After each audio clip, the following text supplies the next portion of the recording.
Hallo kijkers.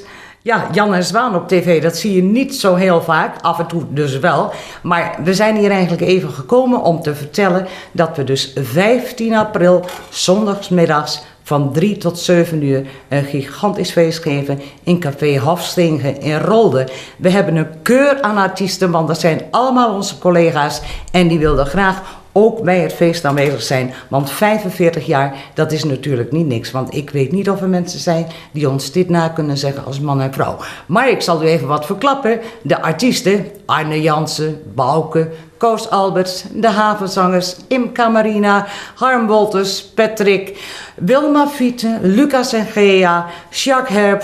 En er komen er misschien nog veel meer, maar naar aanleiding van dit gebeuren hebben wij samen met Lucas en Gea een single opgenomen en wij vinden hem zelf zo geweldig mooi.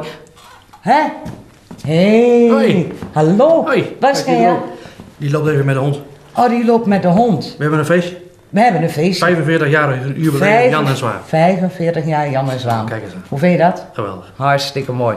Nou, je weet het, je was wel voor het optreden gevraagd, maar ik wist niet dat jij hier aanwezig zou zijn vanavond. Nou, geweldig. Doe Gea de groeten als je er ziet.